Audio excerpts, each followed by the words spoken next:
But our app tutorial, hey y'all, we have an app. So here's how you download it if you haven't done it yet. You can just shoot it up on the screen if you'd like to scan the QR code if you have not downloaded our app. Not the church app if you haven't been here in a while. Not the church app we had, that was the trial run. The Kingstowne app that looks like, you can see the next slide, the little logo looks like that. If you look it up in your app store. You can scan this, you can search the Kingstowne Communion in your phone's app store if you have it, or you can search it at home on your app stores on your TV too. If you have a Roku TV or an Apple TV or a Google TV or whatever, there's all the other ones now too. Or you can go to that link right there in your browser if you don't know what those mean, and that's fine too. So once you are in the app, we'll move forward.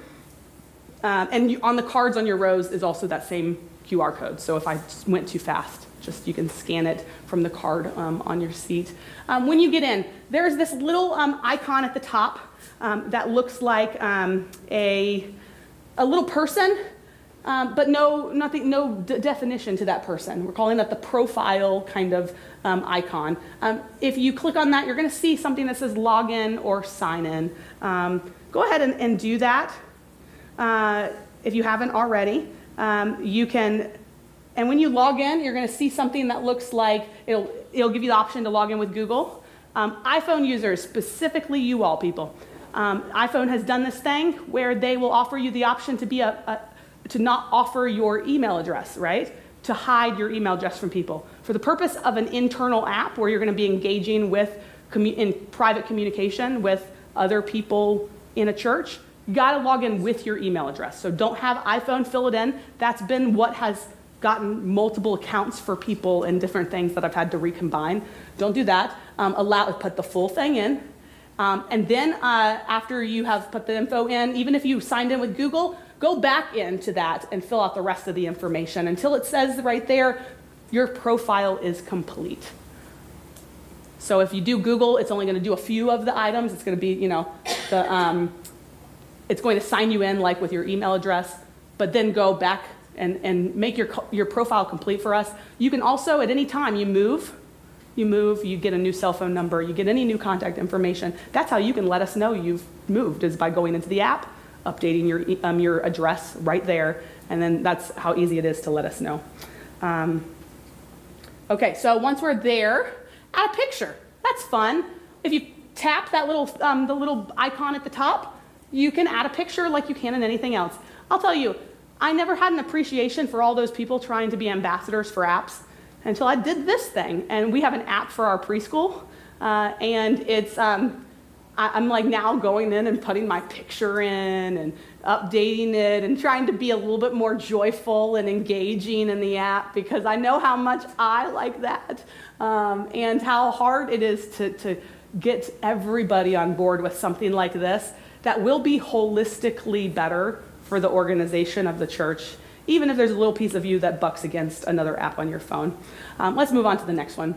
So once you are in the app and you've signed in and everything, there's some top navigation buttons. I'm going to tell you what those are. So the top is your, that doesn't do anything. The TKC, the Kingstowne Communion, that's all it stands for. It's just the logo. That doesn't do anything for you. But the picture that you put, or the little person that's generic, is going to be your profile icon menu, and we'll tell you what's in that. Then you have a search one. You can search there for scripture. You can search speakers on particular like speakers that have spoken at our church. So if we had a guest preacher, for instance, this year I'm going to actually be going on a little sabbatical because at year 7 you're allowed to take what they call a spiritual retreat kind of as a clergy, and they recommend it. I'm at year 9 and I didn't take it because of COVID. So I will take like a little 5.5-week period towards the end of the summer. I'm going to have beautiful guest preachers coming in and out, new people for you to hear from and all that. But during that time you might have heard something and you're like, oh, I really like that. Let me go search where was that, where could I find it? And then this one over here is the one that I think is the most important. That's your groups and messaging. It's not obvious when you enter the app. That one it's the little things that look like dialogue boxes is going to be groups and messaging, which will be really important. You move to the next one.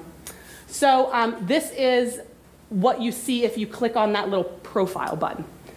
If you go there, there's all kinds of options for you. So many options. It's broken down into profile, giving, device navigation, app settings, and then more.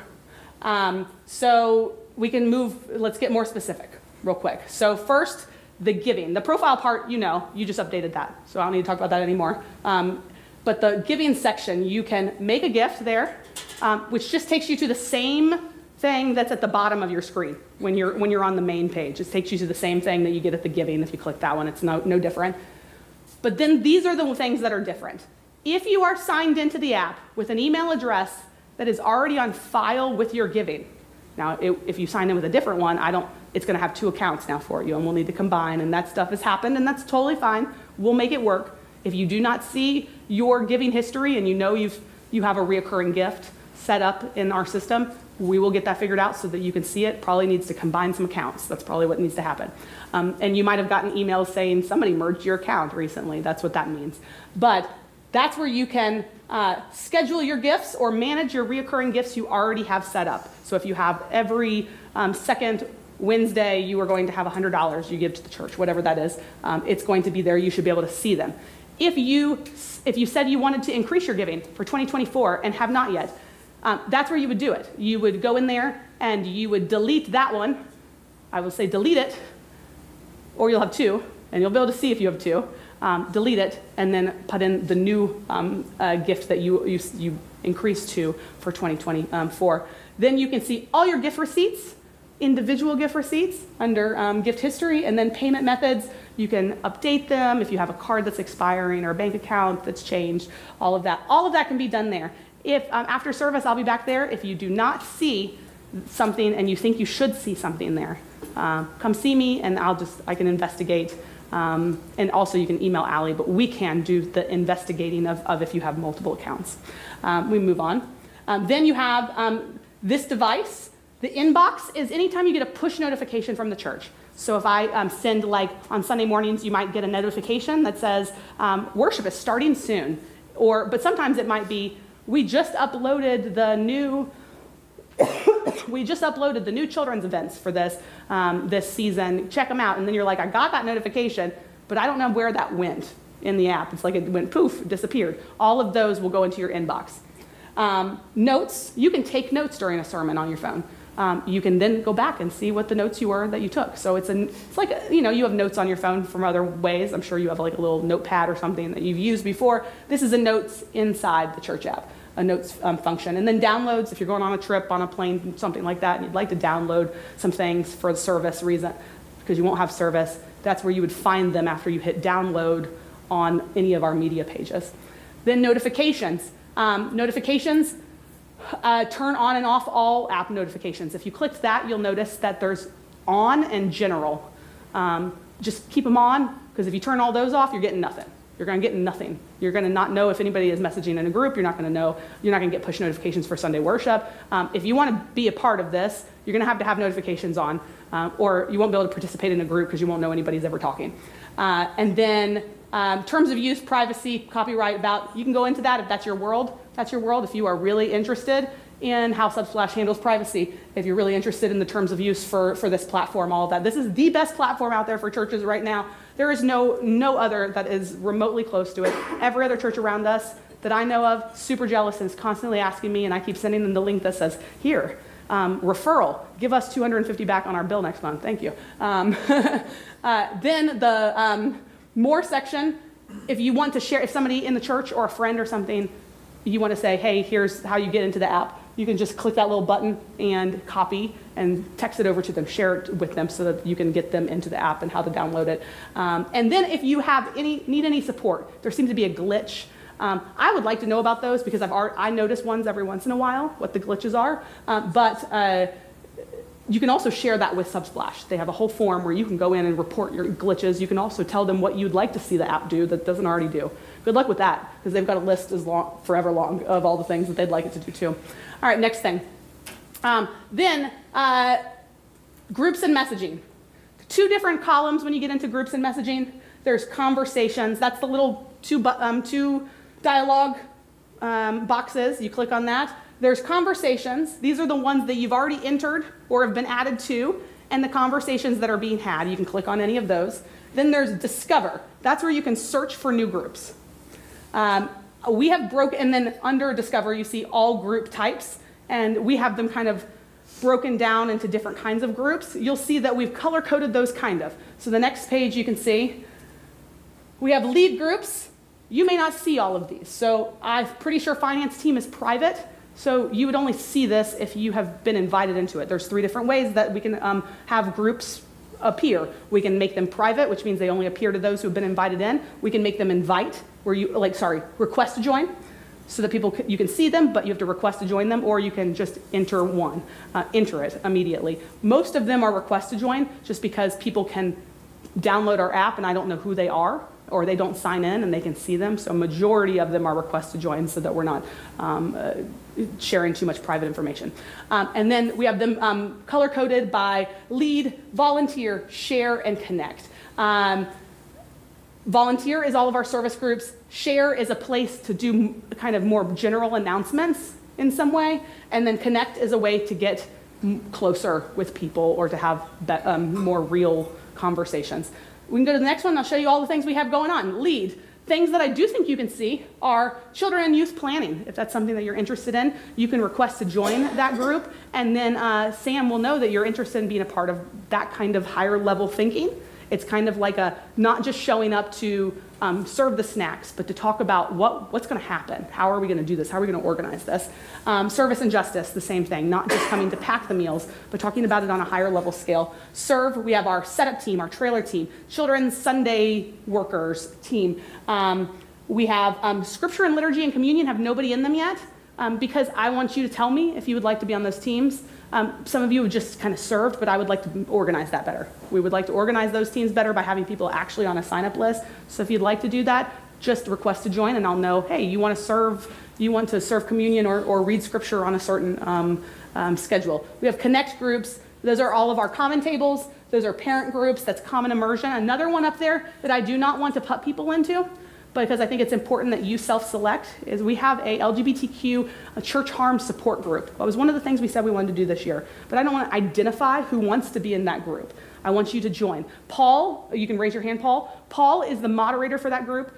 Paul already self-identifies, already wants to be of support to you. I'm not going to be the moderator of that group, because that's not my space, okay? That should not be my space. We want it to be a safe space. We want it to be a space that's moderated and very a place where people can come together, and we don't feel like we're inviting in loads of various people, that's their space. But I don't want you all to be put in a group without having self-selected. So if you would like to be a part of, you'll see it there in the app, again under Connect Groups, request to join that group. If you'd like to be a part of some conversations about how the church has wounded you and how you are going to move past that, please do that. And then share community announcements.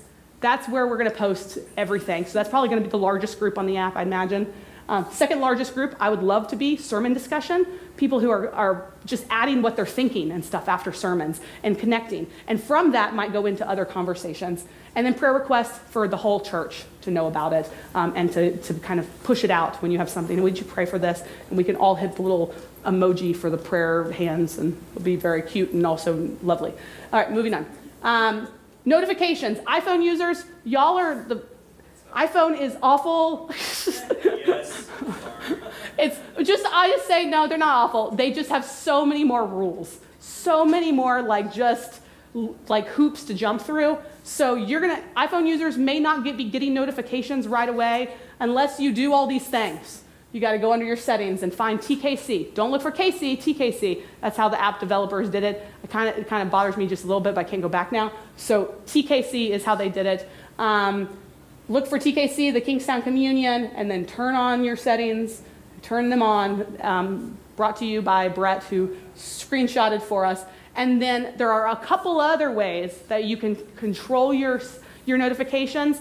I told you that page that said notifications where you need to toggle on general and on, but also these little bells. Anytime under the group messaging you see a bell, that's a temporary kind of controlling notifications. So say one group seems to be really lively with conversation and you're like, I'm in the middle of work. I don't want to miss it, right? I don't want to miss it forever, but I need it to go away on my phone at this moment. You just hit the little bell it'll turn off that one messaging group, and then you can go back in later if you think, I haven't heard anything for a while. You can just hit the bell again, and it'll turn back on the messaging group. You can also do that for all messaging only. If you're on the main page of the messaging, you just hit the bell at the top, and it'll do it for all messages. But then you're just going to want to hit it again because you're going to get nothing until you hit it again. But it's an easy way to kind of control. Down at the bottom there, we're not going to get into today because it'd be much longer, but that tells you the little plus sign down at the bottom on a messaging group gets you into all the things you can do in that group. You can share a GIF, you can share a document, like a file on your phone, you can share a picture, you can share Bible, which is actually the glitch that I'm trying to get them to fix right now. There's a glitch in that on ours for some reason. At the top, you can convert anything that you've posted into a prayer request, and then you can find the prayer request within this feed. Just in case they're happening in other groups and not just in the prayer request group, we can't keep everything in a box, right? And then if you reply to someone, it becomes a thread, and any threads where somebody has replied will end up also listed in the little message box. So it's like two dialog boxes, prayer hands, one dialog box. The one dialog box is threads. We'll move on. All right. Then the welcome and giving tabs. When you're on the main page, then you have the bottom navigation. Bottom navigation, right? So the bottom navigation is welcome, giving, events, watch, Bible. Welcome and giving. From here, you get everything in our church on that main page. Everything that you need to know. Try to make it really self-explanatory. Sunday worship stuff is about worship, or about serving on a Sunday, or that kind of stuff. What's at the top, for certain seasons, we might have our series at the top, just because there's a lot going on in Lent and Easter coming up, and so we've created a banner just for that. If you're new, that's going to take you to everything about our church on our website, all of that kind of stuff. To stay connected, there's a way that you can get to the groups from there. There's a way that you can go to, like the women's retreat will be under there, and lots of other ways to connect. And then under that is children's and youth, and under that is service and justice. I think those big buttons are pretty self-explanatory. Giving, this is what your average giving thing looks like. I did want to note, that's Aldersgate's address under Kingstowne Communion. It's because when they did our developer account, that was the address on our old EIN, and I'm trying to get them to update that. So just to note, that address is not right. Go under our I'm new and you should, or I stay connected, and you should see a link to our business address. That's our real business address. That's not it, but I have to go through a whole thing to get it updated, so it's not at the bottom like that. Next, right here, events, watch, and Bible tabs. Events, if you click on any of those events, it gives you two options. Normally, you can share it, you can add it to your calendar. So people will say, I always never know, there's an actual button that says add to calendar, and you can choose which calendar it goes on. That's huge. Then our new media page is wonderful. It's so easy to access, so easy to understand. You can find everything very easily on our new watch page. And then Bible, notice that way that it does Bible. She had a scripture, she had a video that related to this scripture. It appears on the top. So if you're reading the Bible and there was a sermon that I preached at some point in time that was tagged to a scripture, all of those sermons will appear, and you can have media that has to do with the Bible you're talking about. And I think that's it, right? Yeah, so download the app. It's going to be great. Hey, would you